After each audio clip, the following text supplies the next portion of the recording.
Abigail, thanks so much for that, and good afternoon to you at home. If you've just joined us, welcome. This is Africa News Network, First Fast Live, and just understanding the whole logistics around the State of the Nation address, how every institutions of state fit into the bigger scheme of things. We join now in studio, and I have to observe protocol properly by welcoming Commander Greyling van den Berg and Captain Sello as well. Lest I am reprimanded or even fined, we need to make sure that these things are done properly.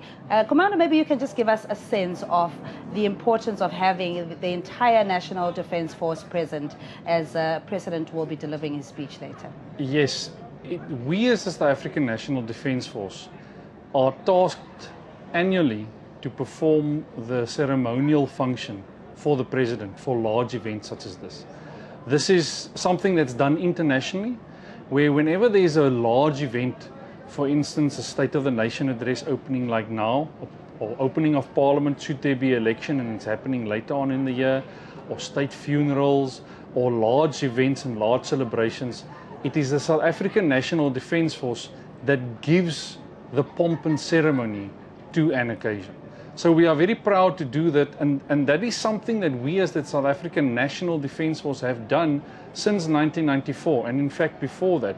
So there's nothing strange about us coming to Parliament and parading through the streets and welcoming our President in a formal ceremonial manner.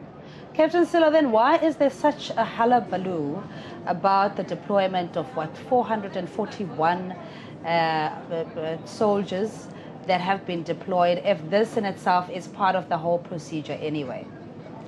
I don't want to touch the one for 441, but all I could say is that the soldiers which are deployed here are only here to do only their parade. Yes, you're only here to do the parade. Yes. Okay. While you're at it, though, the significance of the parade, I understand that it is part of ushering the President in as the Commander-in-Chief, that it is standard procedure, there is due process that is followed, and it is also to showcase the pride of the security cluster, as it were, because the police are also involved and security agencies. Give us a sense of your pride that you take as a representative of South Africa in defense, that gives us the ability to sleep easy at night, to know that our borders and our streets are protected. Yes.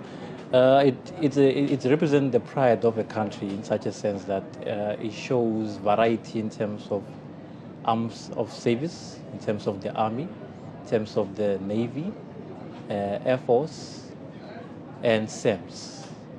And you can see even the racial lines, all racial I also included in all that thing. So it shows a pure rainbow nation. But also, if I can put it that way, as the President is our Commander-in-Chief, we're just here to do the parade in terms of supporting him that way.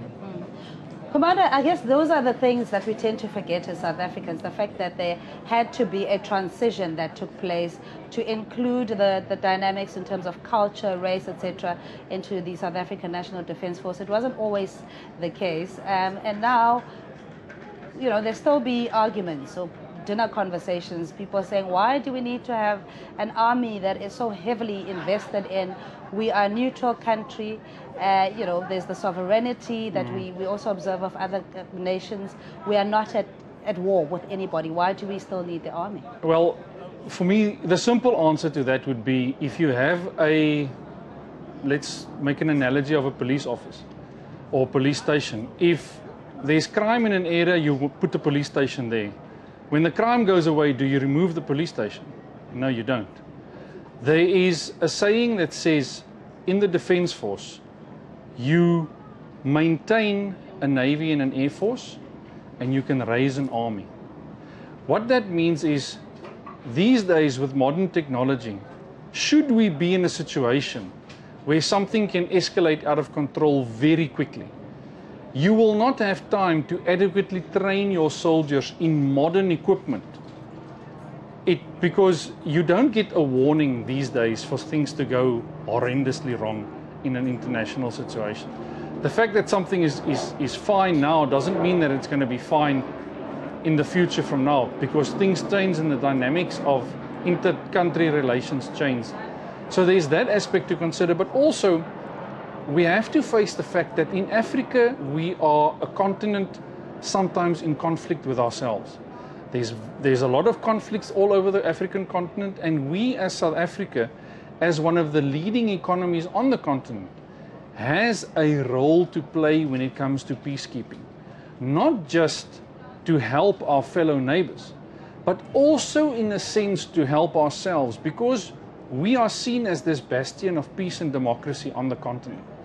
And if conflict erupts north of our borders, and we don't play an active role in trying to quell that conflict and to instill democracy into those countries, we will find the problem of refugees coming down the line, coming to South Africa, and then being something that we as a nation has to address by what means necessary. So, in fact, the money spent on defense by going into a peacekeeping situation is in fact in the long run much less than the other problems that you will have if you have an unstable continent as such. All right, before we go into the peacekeeping missions on the rest of Africa, just locally as well, there had been calls to declare a state of emergency, if you will, in areas that are drug infested, impacting young people, saying that the National Defence Force, primarily the army, is sitting idle. You're at the barracks, you could be utilized, for example, to go into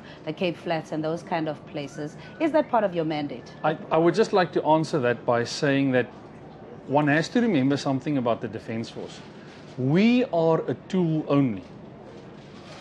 And it is, you do not want to live in a country where the army or the Defence Force decides willy-nilly where they want to deploy. We only deploy on the behest of our democratically elected government. That's it. So, to answer your question, we will go where government deploys us to go. So we do not decide where we want to go or what the reasons are for the deployment or whatever. We deploy where the government sends us to deploy. Do you have the necessary competence, though, should you be deployed in those problematic or crime-ridden areas, Captain Sello? In terms of competence, yes, we do have the competence, because we also do the retraining. So those members that will be going to all those areas, they will be fully trained in them. Okay. Yes. Let's talk about career opportunities. President Jacob Zuma had said, you know, the focus, of course, would be about, one, economic transformation, but secondly, employment, primarily to young people. Career prospects, I guess government would be the multiplier of employment in the quickest way, more than what business would do. What are the prospects for young people in the Defence Force? Well, I can honestly say that virtually every single career opportunity that you know of outside is reflected in the Defence Force by some other way. Remember, we are made up of 4 services: the Army, the Air Force, the Navy, and the South African Military Health Services. So if you want to be a doctor, you can go to the South African Military Health Service. Engineers, well, the Army's got engineers, the Air Force has engineers, the South African Navy has engineers. If you want to be a dentist, South African Military Health Service. If you want to be a diver, South African Navy. If you want to be anything that you can think of, an HR specialist, communication specialist like us, TV camera persons, anything that you can think of, journalists, whatever the type of, but then we also have the specialized things that you don't see. Yes, you can become a pilot and learn how to fly a Boeing, but if you want to fly the real fancy stuff like the Gripens and the Hawks, you come to the South African Air Force. If you want to learn how to pilot a boat, you can do a skipper's license at any of the local colleges. But if you want to be in charge of a frigate at sea, or you want to be the captain of a submarine doing specialized training, you come to the Navy. So when it comes to career opportunities, there is so many different types. Commander, you speak with such passion and making the Defence Force sound so sexy, like you just want to jump in there and become a career soldier. But there are challenges, of course, that you need to prepare yourself. Yeah. But somebody saying, yes, I want to be in the National Defence Force, be it in the Navy or be it or on land. What are some of the obstacles that you would warn young people against? If I can put it in obstacles, remember the Defence Force is not like any other company that you find. So we put our country first. So the only warnings I can say is that at some point you risk our lives for the benefit of the country. That is the only obstacle that, for me, I believe is something which is major. But in terms of career path, we do have, what can I say, careers which are similar to what you call other companies inside, even though we have other specialties that we only do in the Defence Force. Okay, Yeah. And women representation? You know, the girls want everything now. We're no longer just fighting for a living wage. Yeah. We really want to take over. Well, I can honestly say, yes, we may not be as representative as we can be, in the sense that we are not at the 50-50 split yet. However, you must recall, or you must remember, that the South African National Defence Force is a volunteer organization. In other words, it's not that you are conscripted to join the Defence Force, you volunteer to join. So yes, we would like young ladies to come and join the Defence Force, and I can honestly say there is not a single occupation in the Defence Force that is closed to a woman.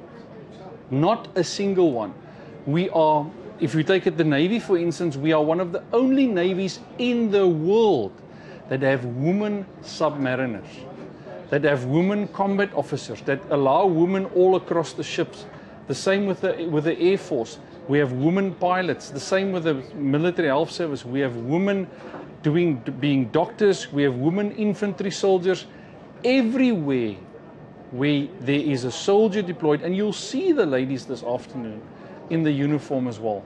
They are here and they are very welcome to join the Defence Force. All right, we're going to leave it there. I almost said the spokesperson of the South African National Defence Force. You missed your calling, though, as a marketer. Thank you so much, Commander Greyling van der Berg and Captain Sello. Thank you so much for joining us. And that's our coverage so far here at the Parliament Precinct, the SONA 2017. We hand you back to studio now with my colleague Nandin Tony.